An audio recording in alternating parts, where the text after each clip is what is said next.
moving on to the next question, which is actually building on top of the function we just completed. We have num complete meals, and let's actually start with the doc test first. So it says, given a list of 3 element lists containing food items, return the number of lists that make a complete meal, meaning that the list has 1 item from each category of appetizer, main, and dessert. So we can see that our function that we just completed, is complete meal, is going to be very useful here because we want to find all the meals that are complete and really just count them up. And so if we look at an example of usage here, we have a list of appetizers, a list of mains, a list of desserts, and then we have a list of lists. And notice they're all length 3, and therefore that should hint to you that like they could be a meal, but we don't know for sure.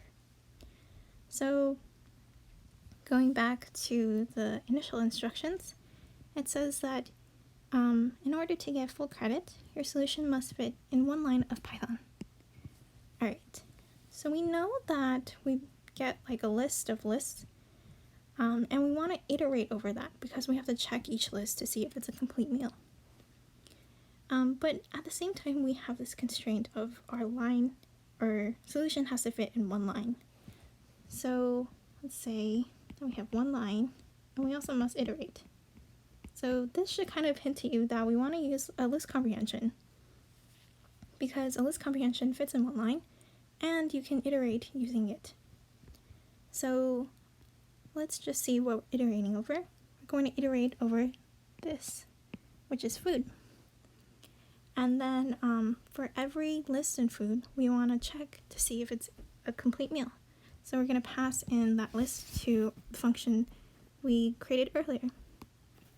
And notice isCompleteMeal takes in apps, mains, desserts, and then the list that could be a meal or not. Okay, so let's start our list comprehension. We can say return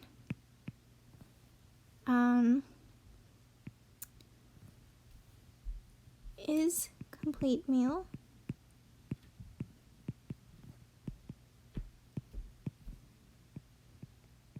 and we'll pass in app,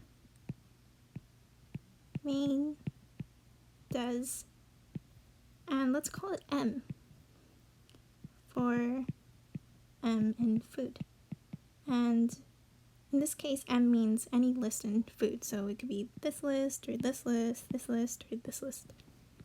Okay, so any of these get sent to isCompleteMeal, and then isCompleteMeal will say, oh yeah, it's a meal, it's a complete meal, and so this will return true or false for every meal in food, or yes, for every meal, but only some of them will be complete meals.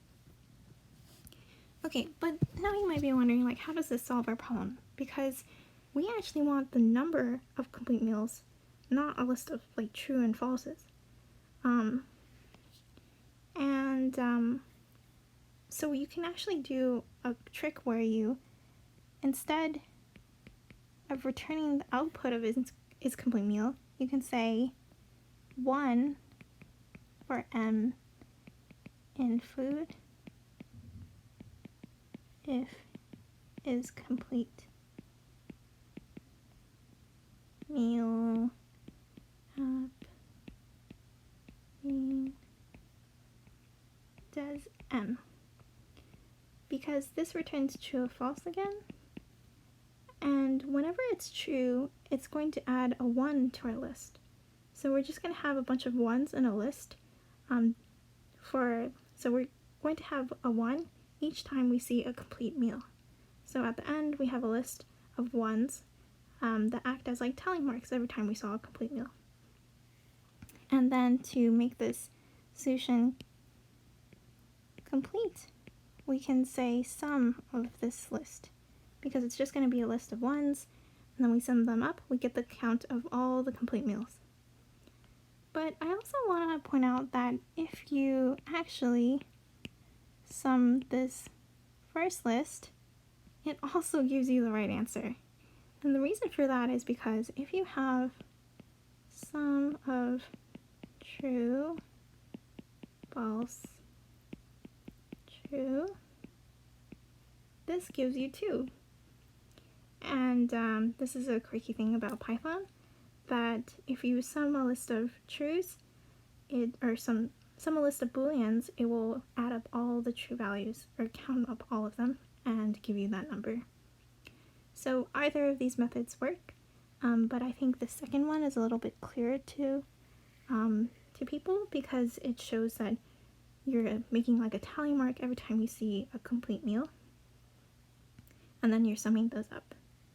Whereas the first one, although it still works, it's kind of a little hard to tell right away what it's doing because you're summing true and falses, but they're both identical in terms of functionality. Alright, so that's it for for this number, which is question number 5.